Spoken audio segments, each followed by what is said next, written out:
Hey guys, it's Stuart once again. I'm going to share with you something about the power of self-efficacy. Now, self-efficacy is not quite self-confidence, but if you have self-efficacy, you will be self-confident. And I'll give you 5 elements of this so that you'll be able to triangulate and utilize this to the best of your ability, and more importantly, develop the confidence that you always have had at your fingertips already. It's just that you didn't know how to access it. So if this is the first time you're onto my channel, please click the like and subscribe button so that we'll be able to reach out to more people and empower them with the knowledge that we've got. So in the first place, let's talk a little bit about why people don't have self-confidence. You take a look at a person who's really confident in doing one thing, and then you wonder why he's not confident in something else, right? So I've come to the conclusion that a lot of people who are self-confident in certain areas are unable to utilize the right kinds of protocols to help shift them to be confident in others. Take for example, you're crossing the road. You're probably confident crossing the road, right? But why is it that you're unable to make that a part of the rest of your life? I mean, if you can be confident in one thing, can't you be confident in 101 things? Well, the answer is a little bit more subtle than that. Contextually, just because we have the competency to cross the road doesn't necessarily mean that you can do public speaking. And in fact, because public speaking is so much more complex, a simple skill like crossing the road is unlikely to factor into public speaking, no matter how you imagine inside your mind. That'll just be wishful thinking. I found in self-efficacy theory that there are 5 components of self-efficacy, and if you want to develop your own belief in yourself, you need to first understand what this all means. So there is a distinction between self-confidence and self-efficacy. Self-efficacy is defined as the positive self-belief about your competencies and capabilities that whatever action that you take is going to be favorable for you. You can only see these characteristics in people who are already generally more optimistic and have a longer vision. Those who don't have a longer vision usually don't have this kind of optimism. So it does mean that we need to extend our timeline of events to look beyond the things that we're aiming for in the next 3 months, 6 months, or even 3 years. Think about the long-term future for yourself and what kind of confidence, what kind of vision you're building out for yourself. And that might make a bigger difference. By working backwards on a thing that you want to accomplish, it's very likely that you'll feel a little bit more excited and determined to reach that particular outcome. Coming back to self-efficacy theory, we have 5 core components which I like to break down. Professor Albert Bandura, in his landmark paper in 1997, highlighted the first 4. Number 1, mastery cycles. If you're able to do mastery cycles, it means that you've taken all the sequences of the skills that you need to accomplish and go through them one after the other in order to arrive at a specific outcome. For example, you'll probably find that if you've never gone running before and you're really uncomfortable running, then you need to go run in order to feel comfortable. So it might very well be running around the block, so you're just taking one round around the block and you know how it feels like. That's one cycle.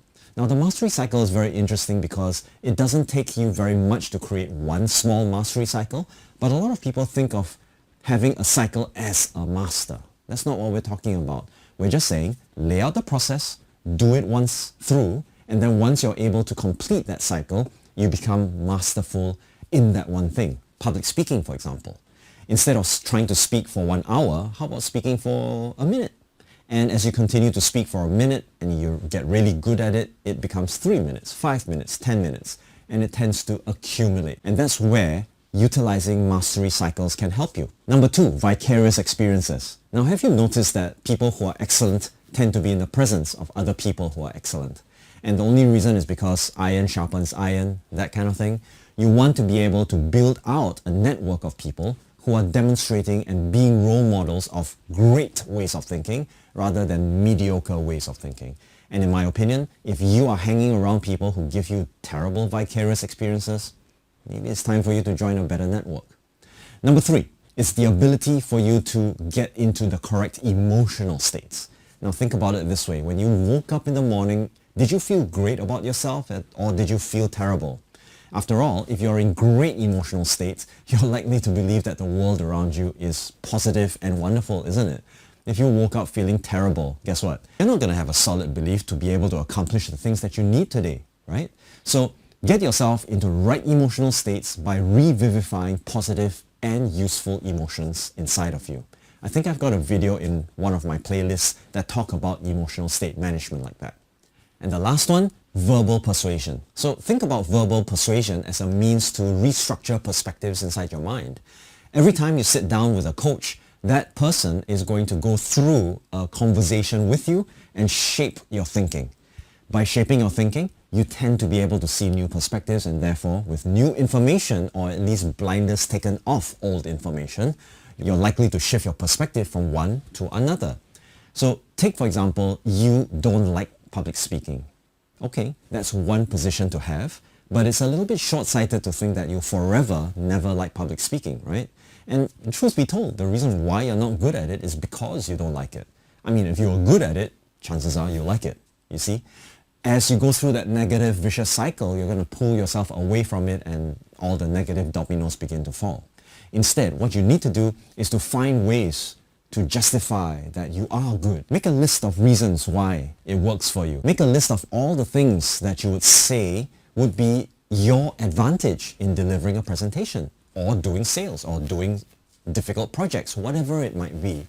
So when you're persuading yourself, you involve yourself in new information. Ask other people to provide you a convincer.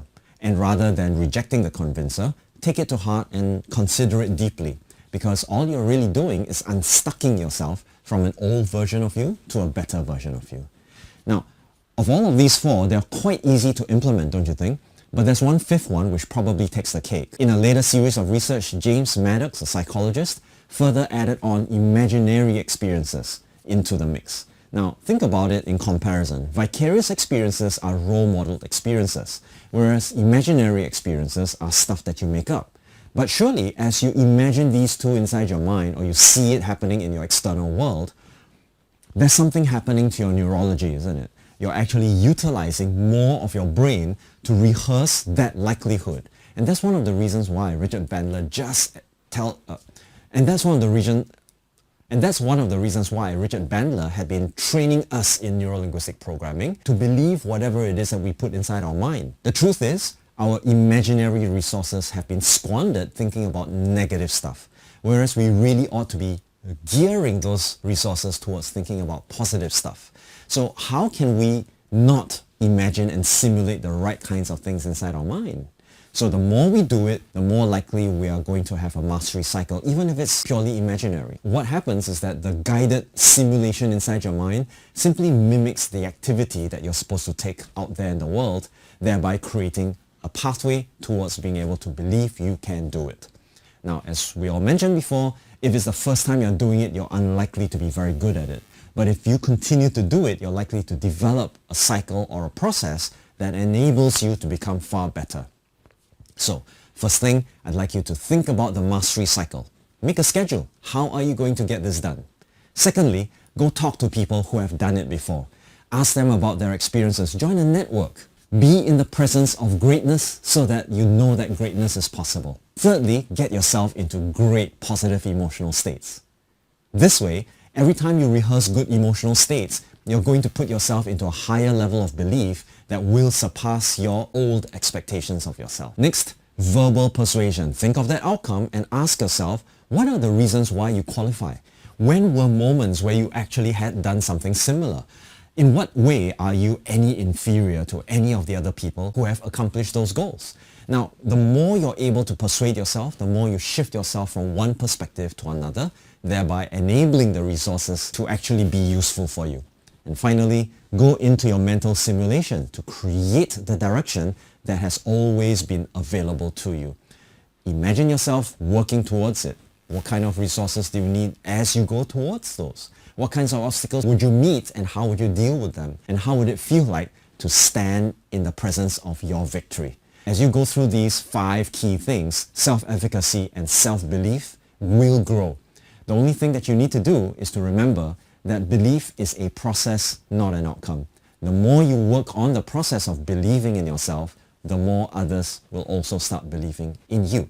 So if you like this video, please click the like and the subscribe button so that we'll be able to reach out to more people on YouTube, share with them this information, and enable them to elevate themselves beyond suffering and challenge so that they can take actions for abundance.